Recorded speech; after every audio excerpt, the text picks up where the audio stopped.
Counterpunch boxing. Okay, check it out. We've talked a lot about corruption and judges that might be paid off, corrupt officials, whatever. Uh, and I even brought up some cases, I guess you could say. And actually, I think it was during the Andre Ward Sergey Kovalev rant, one of one of the 10 videos that I made. But I forgot about this particular fight, and I want to look. Here's the thing.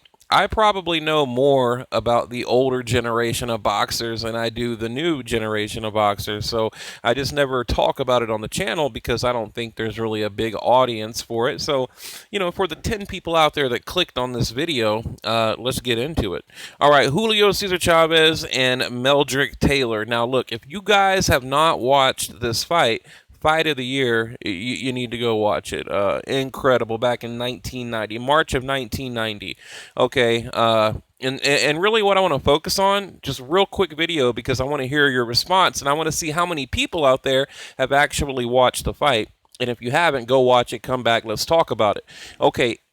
Okay. I mean, I don't want to get into all 12 rounds because it went to the 12th round. In fact, it went to round 12 and it was stopped with 2 seconds, with literally 1001, 1002, 2 seconds before the bell, the 12th round bell at the end of the 12th round. It was stopped by the referee. Okay.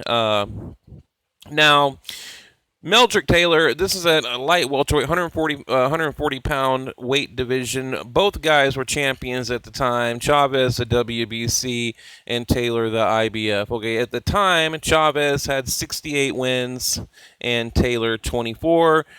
Chavez, he had, I believe, like 16 title defenses. I think Taylor had like, a couple, one or two. But just to give you kind of an idea of what was going on at the time.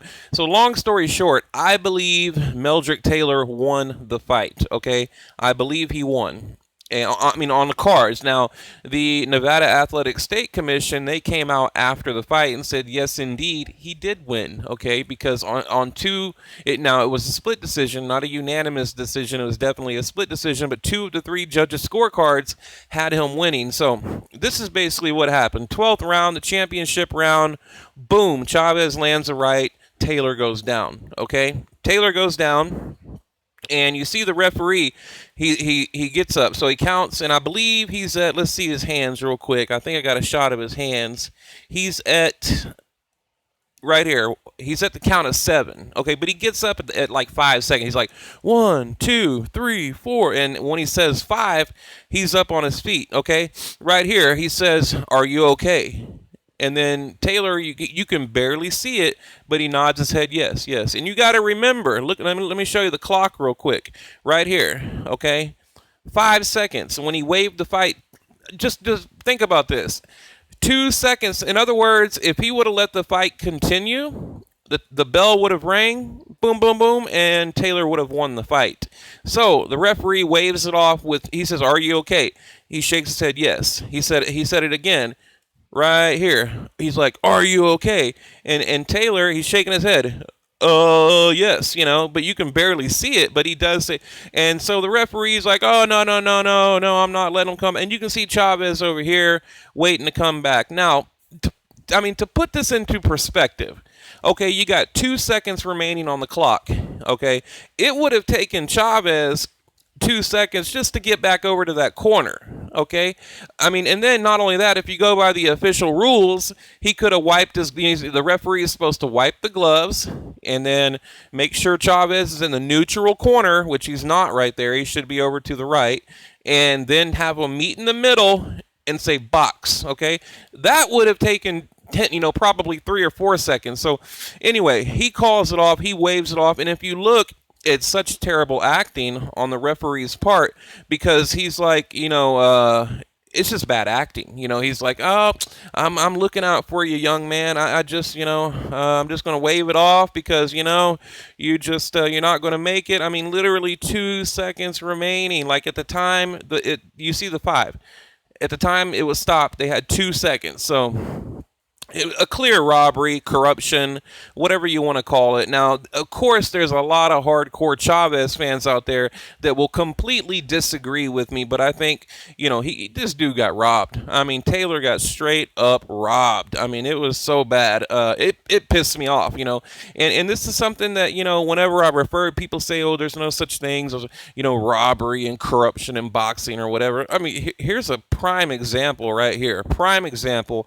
So leading up to the Canelo Chavez fight, this particular situation got me thinking, like I just hope that these officials are not corrupt, and I hope we just get a good clean fight, because that's really what I want. I mean, I just want a good clean fight, no robberies, no shenanigans, nothing. So but yeah, I mean, just let me close with this. I mean, just imagine he lands a right hand, he goes down, he gets up, okay. And Lou DiBella was his coach. Now, that's, we all know Lou DiBella, the famous, trainer, promoter. He was his coach, and he was irate about it. Now, after the fight, what I didn't like, they interviewed Sugar Ray Leonard after the fight. Jim Lampley did.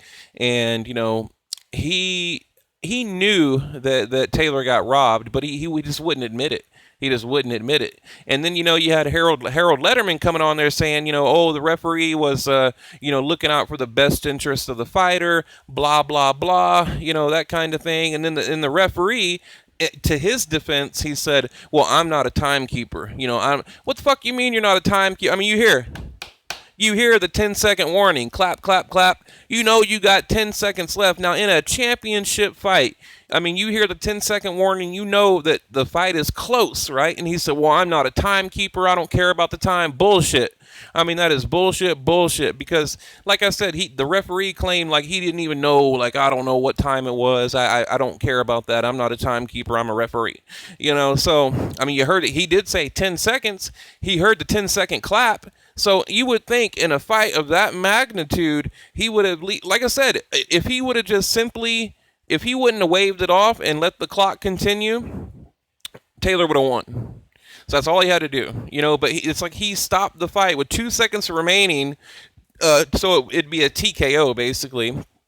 A TKO in the favor of Julio Cesar Chavez. So anyway, guys, I just wanted to bring this to your attention, just to give you yet another example of the corruption and just the misfortune in boxing. Now, they did have a rematch, came back in 1994, and of course, at this time, Meldrick Taylor was just, he was completely just distraught over the whole thing, and he lost in the rematch. Now, another interesting fact is from 1990 to 1994, Chavez had 24 fights. So Chavez had 24 fights, including the loss to Randall, his first loss to Frankie Randall, in between the original Meldrick Taylor fight in 1990 and the rematch in 1994. 24 fights in between. So that's kind of incredible for Chavez. So now, Chavez, he did say, hey, he wanted or he asked for an immediate rematch because